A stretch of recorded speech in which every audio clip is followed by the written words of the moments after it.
2 litros de ar, cujo valor de gama vale 1,4, nas condições normais de temperatura e pressão, sofre uma expansão isobárica até um volume 50% maior, seguida de um resfriamento a volume constante até baixar a pressão a 0,75 atm. De quanto varia a entropia desse sistema? Considerando aí que o gás seja um gás ideal. Beleza? Bom, vamos lá. O que seriam então as condições normais de temperatura e pressão? Como a gente viu, é a temperatura de 0 graus Celsius, a pressão 1 atm. Beleza. Vamos lá. O que a gente tem aqui? A gente tem dois processos. Pensando no nosso diagrama da pressão em função do volume, a gente inicia com a pressão de 1 atm e o volume em um determinado volume inicial.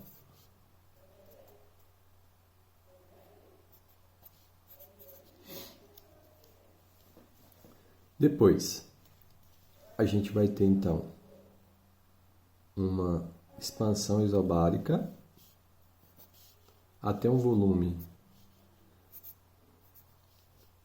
determinado volume, e depois uma redução,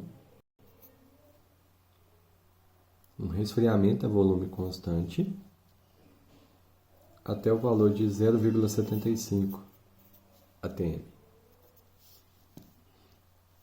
Bom, a gente tem então dois processos, um processo isobárico e um processo isocônico. A variação total da entropia vai ser igual à variação da entropia no processo A mais a variação da entropia no processo B. Vamos lá. Como a gente falou, no processo A, ele saiu desse ponto e chegou até esse, certo? Ou seja, não depende dos valores, não depende de qual foi o tipo de processo que aconteceu. Então a gente pode usar aquela mesma equação que a gente usou que a gente viu em exercícios anteriores, uma equação qualquer que possa ser descrita em termos de volume e de pressão, que são os valores que a gente tem aqui, certo?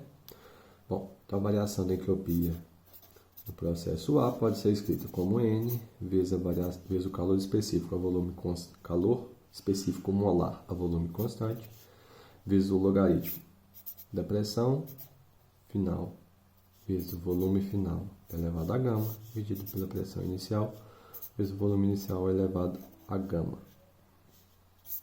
Como a pressão no processo A é constante, entre os dois pontos, dentro do processo A, então a gente precisa, variação da entropia no processo A, é N, vezes o calor específico molar a volume constante, vezes o logaritmo do volume final elevado a gama sobre o volume inicial elevado a gama. Que eventualmente você pode aplicar as relações de volume, de logaritmo e tudo mais. Vamos algumas coisas. Eu preciso do número de mols. Bom, posso determinar isso através da equação de PV igual a nRT, substituindo os valores de pressão, volume, temperatura e R na condição inicial. Então eu posso descobrir, lembrando que é o ponto de partida, o ponto inicial, o inicial mesmo do nosso processo, ele é em CNTP, então eu já sei a temperatura, sei a pressão, o volume eu tenho ele dado no exercício, que é de 2 litros, de maneira então que o meu N vai valer 0,09. Ok? Bom, o calor específico molar a volume constante de um gás ideal, então a gente já viu em algum momento que esse valor vale 3 meios de R. O volume final ele é 50% maior, de maneira então que o volume final sobre o volume inicial vai dar 1,5. E a variação da entropia no processo A pode ser escrita com NCV vezes o logaritmo de 1,5 elevado a gama. E gama, a gente também já viu, vale 5/3. A variação da entropia no processo B, a gente vai usar a mesma metodologia. Pressão final vezes o volume final elevado a gama sobre a pressão inicial vezes o volume T elevado a gama. E aí o volume ele é igual, então esses valores vão poder ser cortados, de maneira que a variação de entropia no processo B, N, CV, esse logaritmo da pressão final, 0,75 atm sobre 1 atm, já simplificando, fica dessa forma, certo?